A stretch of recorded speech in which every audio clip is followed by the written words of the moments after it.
හම්බ වුණා මේ විද්‍යාව ඉගැන්වීමේ අරමුණු. විද්‍යාව ඉගැන්වීමේ ඇති වැදගත්කම මීට කලින් සාකච්ඡා කරලා කියලා තියෙනවා. විද්‍යාව ඉගැන්වීමෙන් ලැබිය හැකි ඵලය පිළිබඳව මෙහිදී සලකා බලමු. ඒ පිළිබඳව මනා අවබෝධයක් තිබීම වැඩි ඵලදායීතාවයකට හේතු වේ. බොහෝ රටවල කනිෂ්ඨ ද්විතීක මට්ටමේ විද්‍යා පාඨමාලාව එම වයසේ සෑම දිනකට පොදු ලෙස පිළියෙල කර ඇත්තේ. සැමට විද්‍යාව අත්‍යවශ්‍ය වන බැවින් විද්‍යා අධ්‍යාපනයේ කාර්යය KB ගුප්තා 1982 විසින් හේතුවක් ඇසුරින් නිරූපණය කරන ලද්දේ මෙසේය. හේතුවේ ඉහළම කොටස අඩුම කෑල්ල විද්‍යාව පාදක වෘත්තීන් සඳහා විශේෂඥතාවයන් නැති කිරීම. මැද කෑල්ල කාර්මික හා තාක්ෂණික වෘත්තීන් සඳහා පසුබිම් දැනුම ඇති කිරීම. හේතුවේ වැඩිම ප්‍රමාණයක් තියෙන යට කෑල්ල සෑම පුරවැසියෙකුගේම තම අවශ්‍ය විද්‍යාත්මක සාක්ෂරතාවය ඇති කිරීම.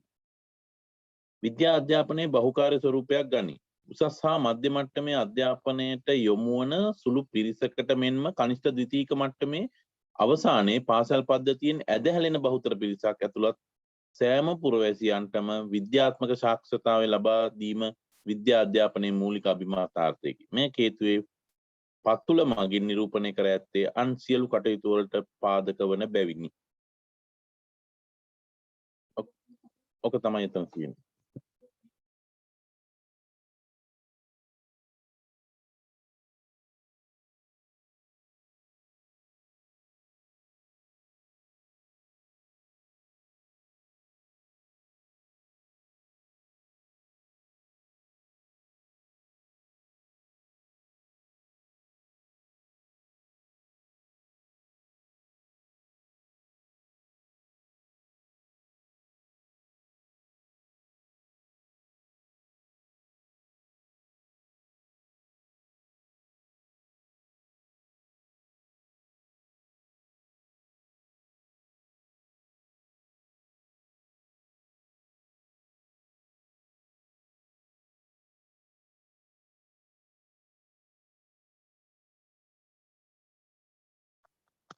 ඔව් ටීචර්ලා මේ එතකොට ඒ ටික තමයි මෙතෙන්ට ලියන්න වෙන්නේ. ප්‍රශ්න චුට්ටක් ඩිස්ප්ලේ කරන්නකෝ ටීචර්.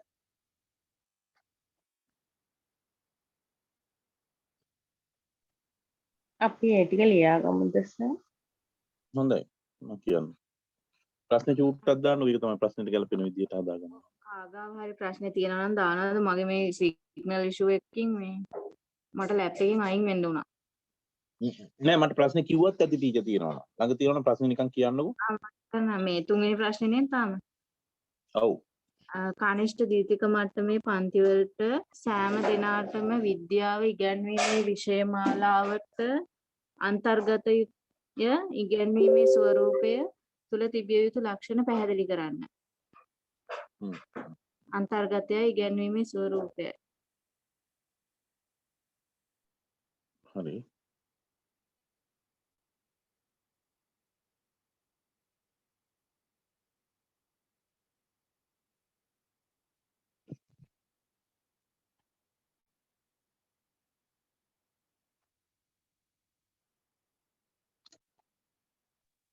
එතන අර පීල්ගේ අර්ථ දැක්වීමේ අර සමීකරණයට දාලා අපිට ලියන්න පුළුවන් නේද? ඕන විද්‍යාත්මක ඵලය කියන බලපෑම ඒ ටිකට දාලා ඒ විදිහට ඇති වෙන අයුරින් අන්තර්ගතයේ සැකසෙන්න ඕනි කියන එක.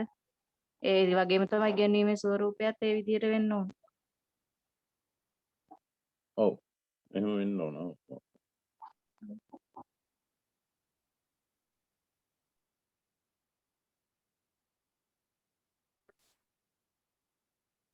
අනේ කවුරු හරි පුළුවන් නම් පේපර් එක ෂෙයා කරන්න.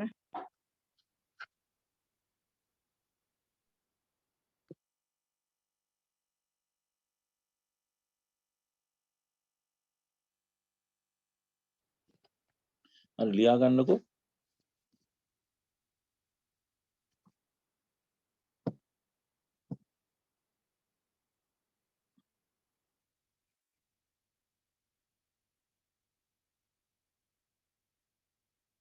බොහෝ රටවල කනිෂ්ඨ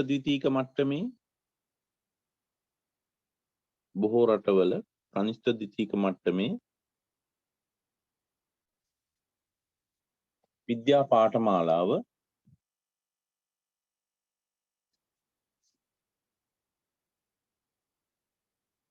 එම වයසේ සැමට පොදු වූ ලෙස පිළියෙල කර ඇත්තේ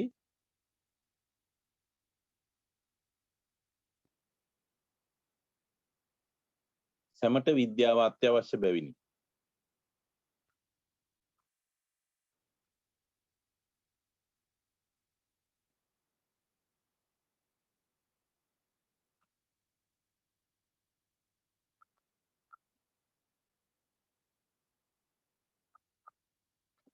විද්‍යා අධ්‍යාපනයේ කාර්යය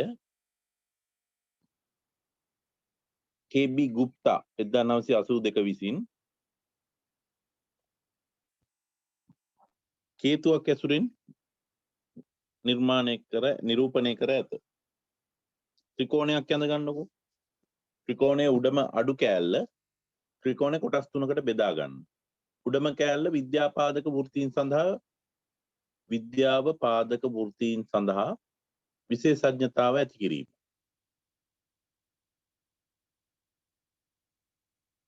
සමානව ත්‍රිකෝණේ කොටස් තුනකට බෙදා ගන්න. උඩ කෑල්ල කුඩයි, මැද කෑල්ල ඊට වැඩිය චුට්ටක් ලොකුයි, යට කෑල්ල වඩාත් ලොකුයි. ඊට පස්සේ මැද කෑල්ල කාර්මික හා තාක්ෂණික වෘත්තීන් සඳහා පසුබිම් දැනුම ඇති කිරීම. කාර්මික හා තාක්ෂණික වෘත්තීන් සඳහා පසුබිම් දැනුම ඇති කිරීම.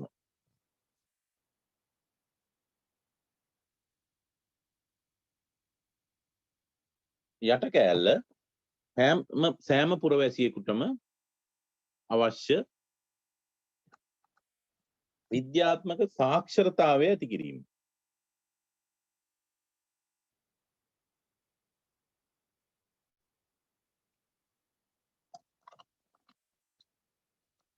එතකොට ඒක යටින් ලියා ගන්න විද්‍යා අධ්‍යාපනයේ බහුකාර්ය ස්වරූපයක් ගනි.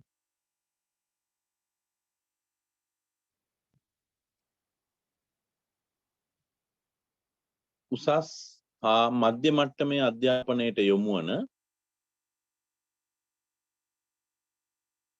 සුළු පිරිසකට සේම කනිෂ්ඨ ද්විතීක මට්ටම අවසානයේ පාසලෙන් ඇදහැලෙන බහුතරයක් පිරිස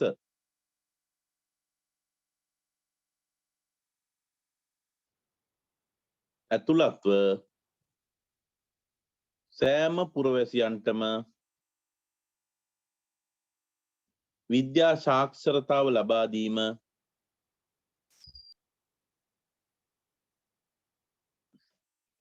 විද්‍යා අධ්‍යාපනයේ මූලික අභිමතාර්ථයකි.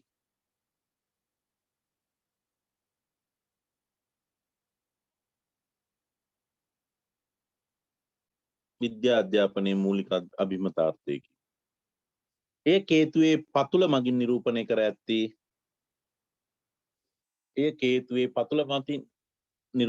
ඇත්තේ අන් සියලු කටයුතු වලට පාදක වන බැවිනි.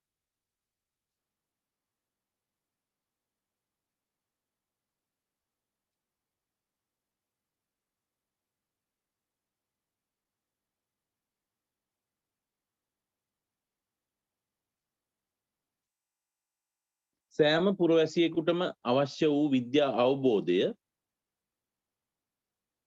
හැකියාව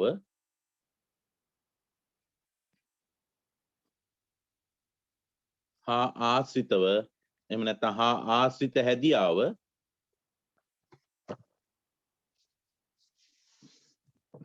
මුල් කරගත්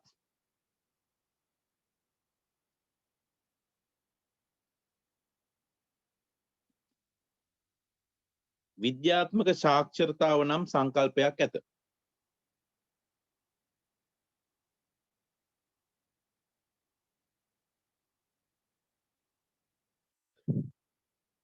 ශිෂ්‍යයෙකු තුළ ඇති කළ යුතු අත්‍යවශ්‍ය ඉගෙනුම් ඵලයන් පිළිබඳව මේ සංකල්පය තුළින් අවබෝධ කෙරේ. එහෙම නැත්නම් මේ සංකල්පය තුළින් අවධාරණය කෙරේ.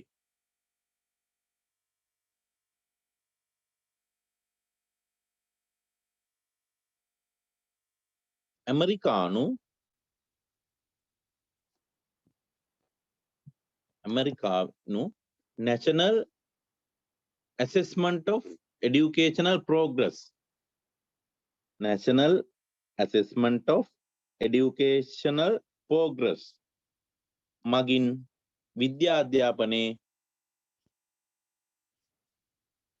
ප්‍රධාන අවශ්‍යතා 4ක් පෙන්වා දී තිබේ.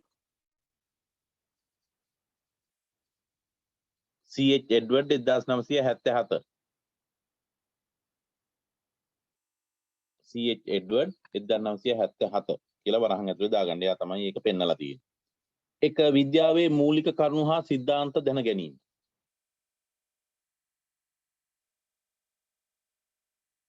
දෙක විද්‍යාවේ ක්‍රියාවලියක නිරත වීම සඳහා අවශ්‍ය මූලික කුසලතා ඇති කර ගැනීම.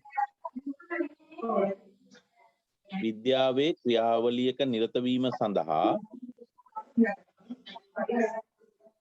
අවශ්‍ය මූලික කුසලතා ඇති කර ගැනීම. තුන විද්‍යාවේ ස්වභාවය තේරුම් ගැනීම.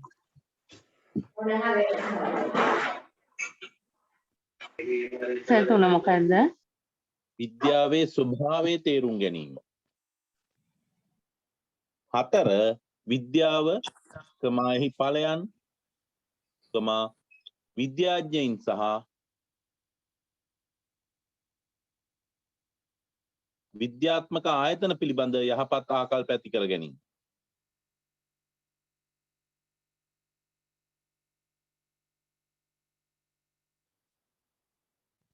මෙම අවශ්‍යතාවයන් සපුරා ගැනීමට සුදුසු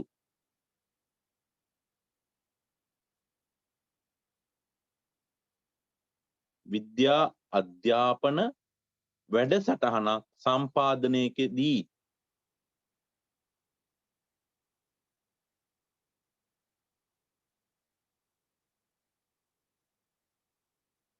විද්‍යාව ඉගැන්වීම පිළිබඳ නව ප්‍රවණතාවයක්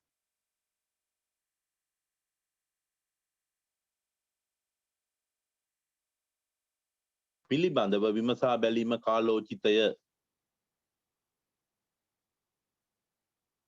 පිළිබඳව විමසා බැලීම කාලෝචිතය. එසේනම් විද්‍යා විෂය මාලාවක පැවතිය හැකි ප්‍රධාන අංග දෙකකි.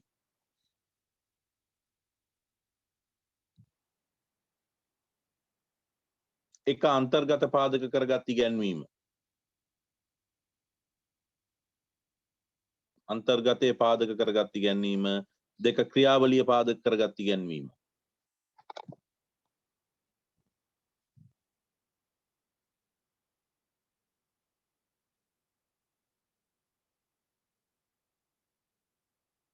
අන්තර්ගතයේ පාදකව ඉගැන්වීමකදී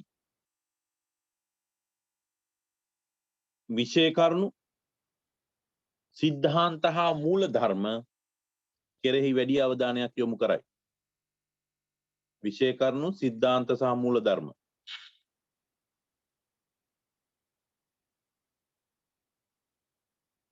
කෙරෙහි වැඩි අවධානය යොමු කරයි. එය බොහෝ විට විද්‍යාවේ ඵල ඉගැන්වීමකි.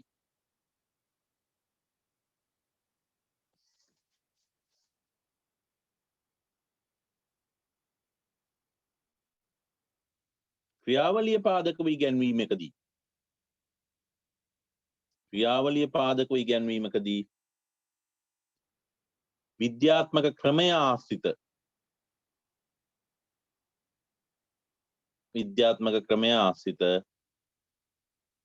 කුශලතා ඇති කිරීම හා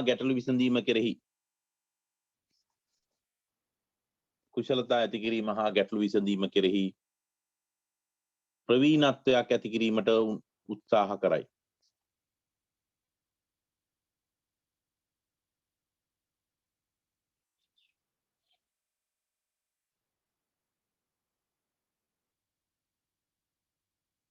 මෙවැනි ක්‍රමයකදී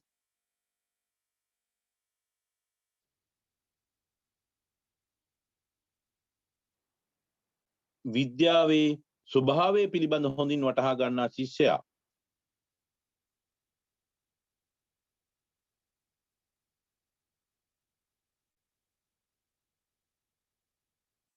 විද්‍යාත්මක ආකල්ප ඇති කරගනි.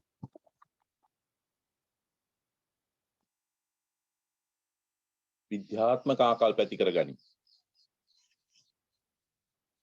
එම නිසා ක්‍රියාවලි පාදක ඉගැන්වීම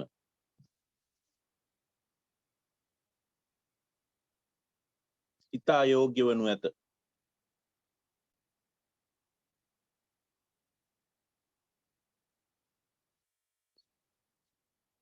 එහිදී විද්‍යාත්මක ක්‍රියාවලිය ආශ්‍රිත කුසලතා විස්තර කරනු ලැබේ.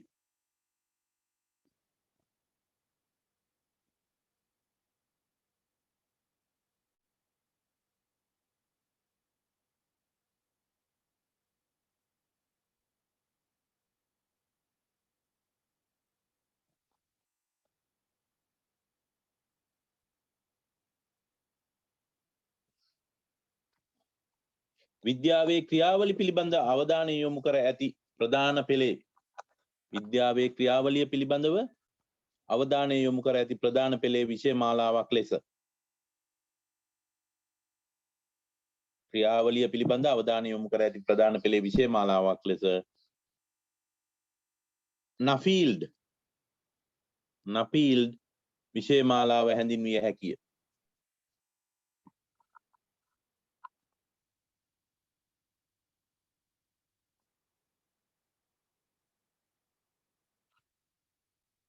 එහි මේ සම්බන්ධ කුසලතා වර්ග කර දක්වා ඇත.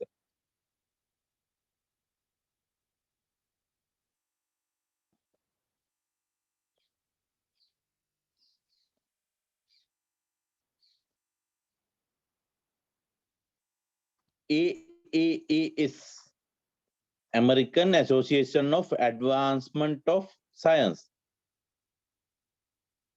AAAS විසින්ද විද්‍යාවේ ක්‍රියාවලි කුසලතා වර්ග කර ඇත.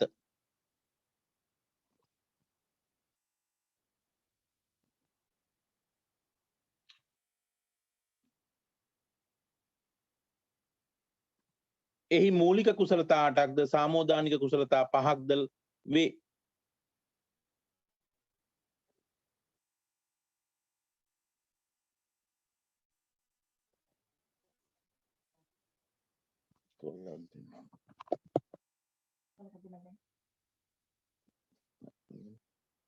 ඔය ප්‍රමාණවත් වේ.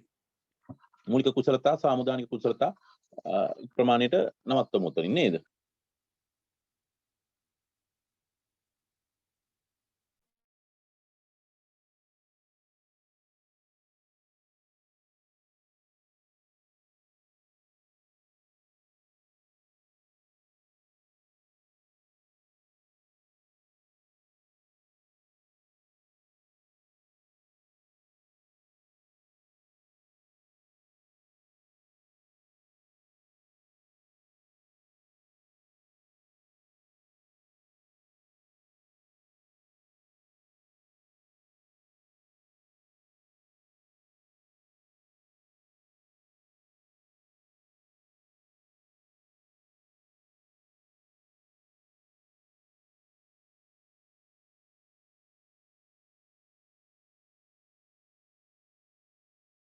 අපේ ටීචර්ලා තව චුට්ටක් ඒක ලියා ගන්නකො තව පොඩ්ඩක් ඉස්සරහට.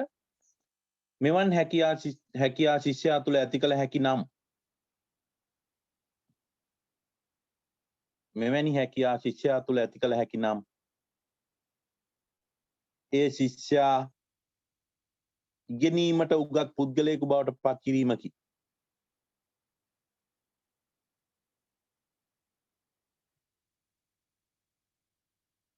ඔහුට ඕනෑම ගැටලුවකට මුහුණ දීමට හැකි වනු ඇත.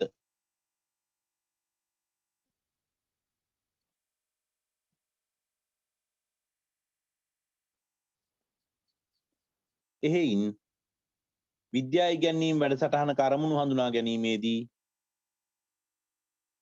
මෙම අදහස් වල ආభాෂය ඉතා වැදගත්ය. විද්‍යා ඉගැන්වීම් වැඩසටහනක අරමුණු හඳුනා ගැනීමේදී මේ අදහස් වල ආభాෂය ඉතා වැදගත්ය. එසේම මෙම කටයුතුවලදී අධ්‍යාපන අරමුණු වර්ගීකරණයද පිටුවහලක් ලැබිය යුතුය. වලද පිටුවහලක් ලැබිය යුතුය. කටයුතුවලදී අධ්‍යාපන අරමුණු වර්ගීකරණයද පිටුවහලක් ලැබිය යුතුය. එහිදී B.S. Bloom, E.J. Simpson, D.R. Cathol යන අධ්‍යාපනඥයින්ගේ නායකත්වයෙන් යුතු කමිටුවක් විසින් බ්ලූම්, සිම්සන් සහ කැත්තෝල් යන අයගේ නායකත්වයෙන් යුතු කමිටුවක් විසින් සම්පාදිත අධ්‍යාපන අරමුණු වර්ගීකරණය ප්‍රධාන ස්ථානයක් ගනී.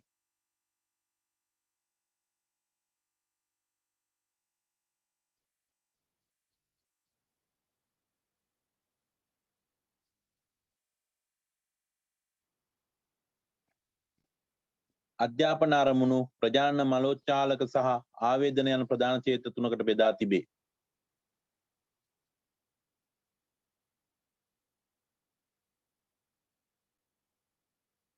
බ්ලූම්ගේ වර්ගීකරණය ප්‍රජාන ක්ෂේත්‍රයේ උපකොටස් 6කට බෙදා ඇත.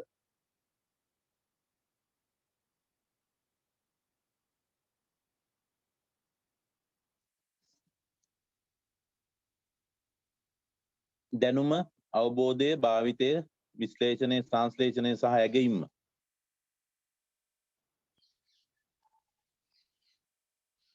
මෙහි පිළිවෙල ගොඩනගා ඇත්තේ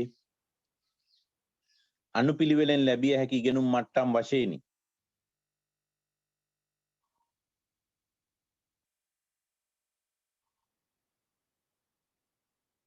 දැනුම ලැබීමෙන් අවබෝධය ඇතිවේ. ඉන්පසු භාවිතය ඇතිවේ.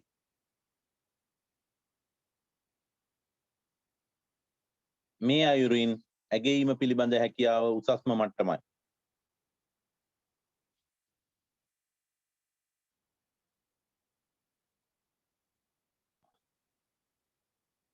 ආවේදන ක්ෂේත්‍රය පිළිබඳ අරමුණු කැත්තෝල් ප්‍රමුඛ කණ්ඩායම විසින් සිදු කරන ලදී. මෙහි ඉගෙනුම් පළ මට්ටම් 5කට බෙදා ඇත. ඕනනම් ලියාගෙන ග්‍රහණයේ ප්‍රතිචාරය අගය කිරීම සංවිධානයේ චරිතායනය.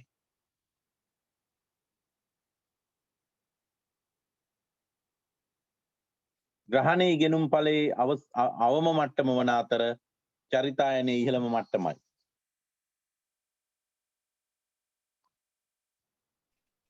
ඒක චුට්ටයි කියන්නේ. ග්‍රහණයේ ඉගෙනුම් ඵලයේ අවම මට්ටම වන අතර චරිතායනයේ ඉහළම මට්ටමයි. සිම්සන් මනෝචාලක ක්ෂේත්‍රයේ සරල මට්ටමේ සිට ගැඹුරු වන මට්ටම් 7කට බෙදා ඇත. මනෝචාලක ක්ෂේත්‍රයේ සරල මට්ටමේ ඉඳලා ගැඹුරු වන ලෙසට කොටස් 7කට බෙදලා තියෙනවා. ඕනනම් වරහන් ඇතුලේ දාන සංජානනයේ සූදානම, මාර්ගෝපදේශිත ප්‍රතිචාරය, යාන්ත්‍රණය, සංකීර්ණ ප්‍රකාශිත ප්‍රතිචාර, සමායෝගය, නිර්මාණය.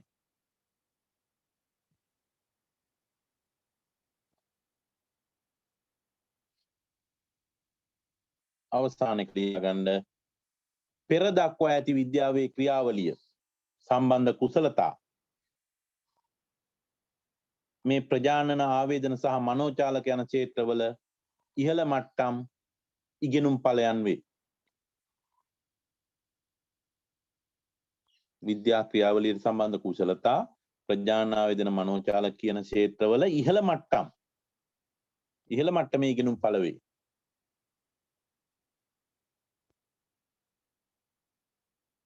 විද්‍යා අධ්‍යාපනයේ තිබිය යුතු අරමුණු පිළිබඳව විමසීමේදී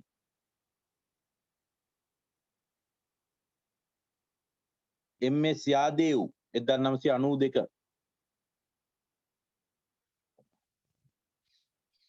ට අනුව දැනුම, අවබෝධය, භාවිතය, කුසලතා, හැකියා දැනුම, අවබෝධය, භාවිතය, කුසලතා, හැකියා ඇලුම් අගය කිරීම හා ආකල්ප යටතේ අරමුණු හඳුන්වා ඇති අතර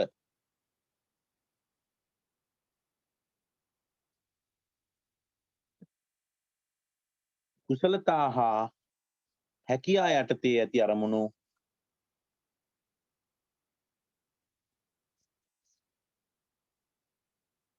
විද්‍යාවේ ක්‍රියාවලිය පිළිබඳ කුසලතා අයුරින් පිළියෙල වී ඇත. ඒක ආයි පොඩ්ඩක් කියන්න පුළුවන්ද?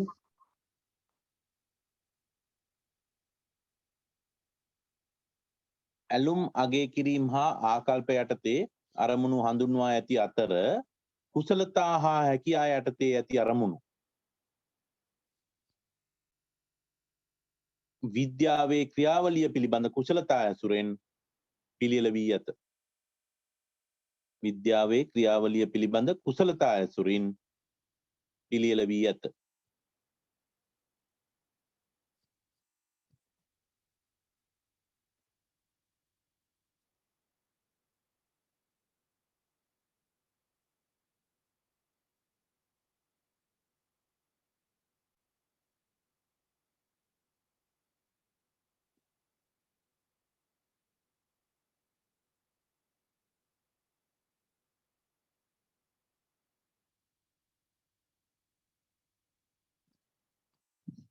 ඇගීමට චුට්ටක් අදාළව ඔන්න මේ ටිකක් ලොකු විස්තරයක් හම්බ වුණා.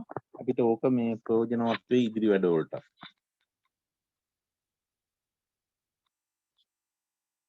ඔතන මුල කෑල්ලේ තියෙනවා මොනවද අන්තර්ගත වෙන්න ඕන සහ ඉගැන්වීමේ ස්වරූපය මොකක්ද වෙන්න ඕන කියලා. එතකොට විද්‍යාව උගන්වන්න මේ මෙයාලා යෝජනා කරන්නේ මොකද්ද ක්‍රමවේදය?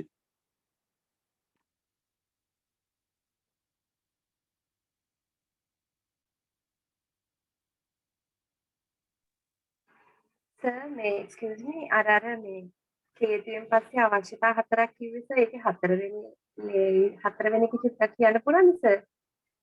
විද්‍යාව එහි ඵලයන් විද්‍යාඥයින් හා විද්‍යාත්මක ආයතන පිළිබඳ යහපත් ආකල්ප ඇති කර ගැනීම.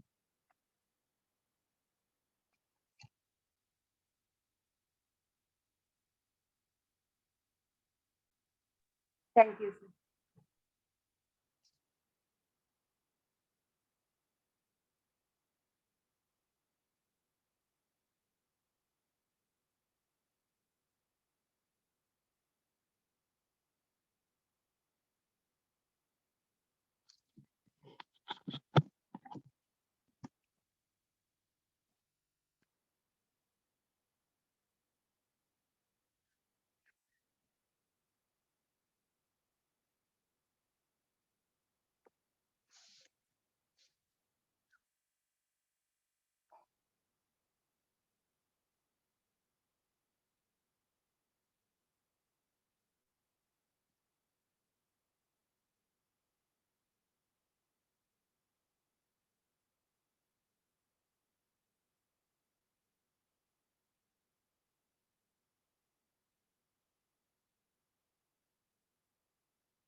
මේකෙදී විද්‍යාව ඉගෙනවන අන්ත දෙකක් ගැන මෙයාලා කියනවා. අන්තර්පාදක ඉගැන්වීම සහ ක්‍රියාවලි පාදක කරගත් ඉගැන්වීම කියලා.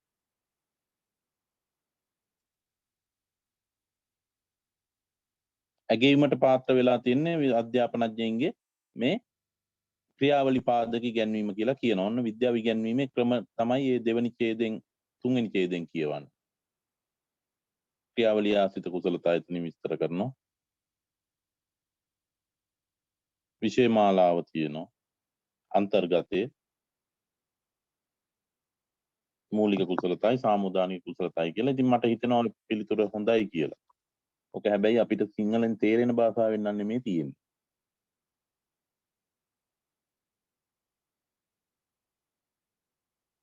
right. මට හිතෙනවා ඒක ප්‍රමාණවත් කියලා. ඊළඟ එක විද්‍යාව ඉගෙනීමේදී ශිෂ්‍ය සාධනය තුළ තිබිය යුතු ප්‍රධාන අංග නම් කරන්න. ශිෂ්‍ය සාධනය තුළ තිබිය යුතු ප්‍රධාන අංග. ඔක තමයි එදත් දැනගත්තේ අපි නේ.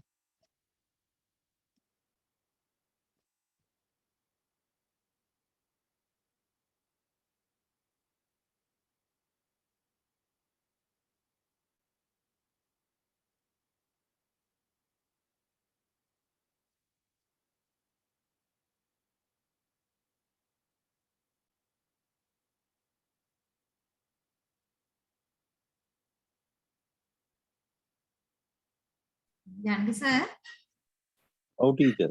සර් දැන් මේ පොතෙන් කියපු ටිකට වඩා අර ඉස්සෙල්ලා සර් කිව්වේ සර් හිතලා කියපු ටිකක් තියෙන්නේ. මේ අන්තර්ගත කොහොමද වෙන්න ඕන ස්වරූපය කොහොමද වෙන්න අනේ ටික මේකත් වැඩිය හොඳයි වගේ.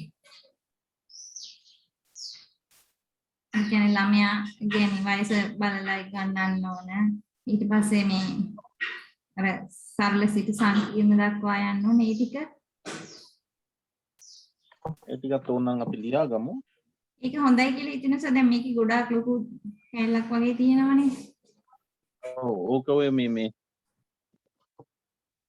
ඉගැන්වීමේ ස්වරූපේ තියෙනවනේ ඕකේ. ක්‍රියාවලි පාදකවයි. එහෙමත් නැත්නම් මේ අන්තර්ගත පාදක කරගත්ත ඉගැන්වීමක් විද්‍යාවට තියෙන්න ඕන කියන එක තියෙනවනේ. ඔව් ඒ කොටස් ටිකත් මේකෙන කොටසක් දාලා අර සර් කියපු ටික ඊට වඩා හොඳයි වගේ. දන්නේ මට හිතෙන්නේ එහෙම. ඒ ටික ලියාගත්තොත් සර් කියපු ටිකත් පොඩ්ඩක් ලියාගත්තොත් හොඳයි නේද? අනිත් අය මොකද කියන්නේ ටීචර්ස්? ඉනේෂන් තිමිර සර් මේ හිටියා නේද? ඒ ටික ලියාගමු මේ සයිඩ්. මේ ටික අර තේරෙන්නේ බරයි වගේනේ. අර ටික සරලව අපිට දැන් සර් විනාඩි 12කින් විතර ලියන්නත් එපා අපි නේද? සර් කියපු හොඳයි වගේ. ඒ ටිකක් කියමුද සර්? ආ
චුට්ටක් ඉන්න ටීචර්.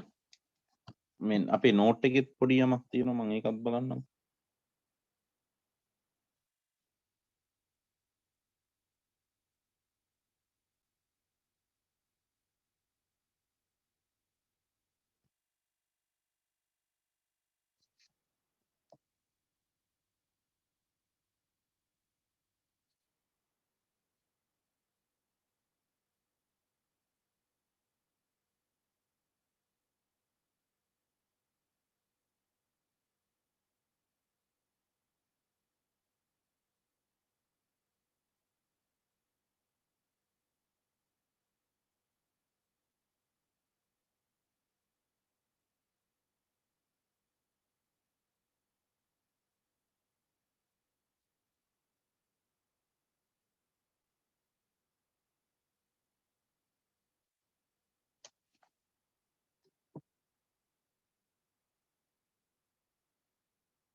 ලියා ගන්නකොට ටීචර් විද්‍යාවේ සංකල්ප ඉස්සරලා ලියන්න මෙහෙම. විද්‍යා විෂයේදී විමසීමේ ක්‍රම විද්‍යා අන්තර්ගත වේ.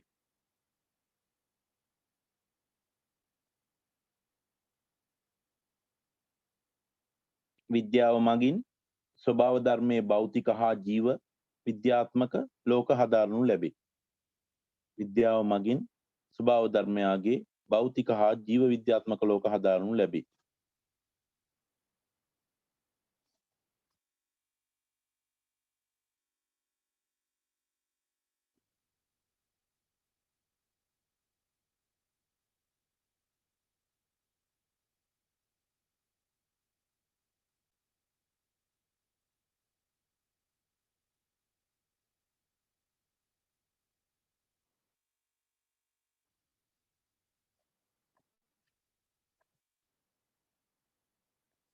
ඊළඟ කරුණ විද්‍යාව තුළ බොහෝ සංකල්ප අන්තර්ගත වෙන බැවින්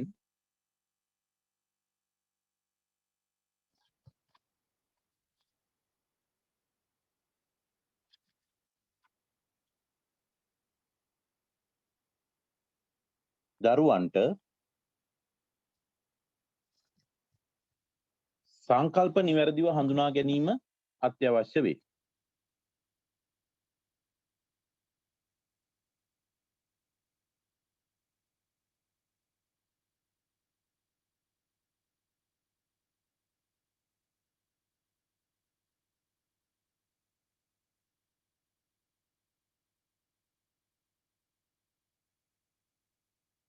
එසේම විද්‍යාත්මක ක්‍රියාවලිය නිසි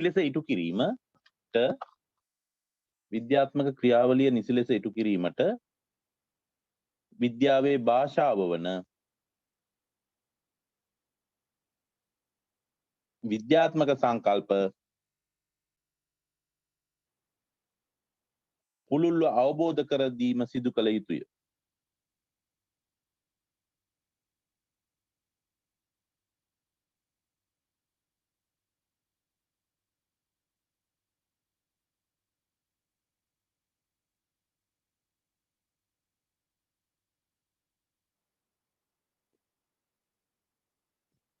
එසේනම් මෙම සංකල්ප ඉගැන්වීමේදී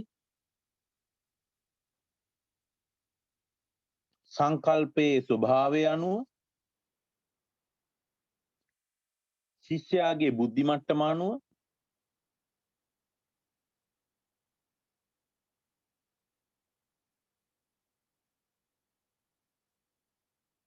වඩාත් සුදුසු ඉගැන්වීම් ප්‍රවේශයක් තෝරාගත යුතුය.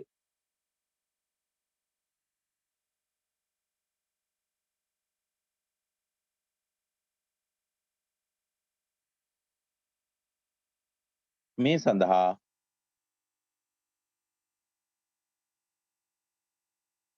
අනාවරණ ප්‍රවේශය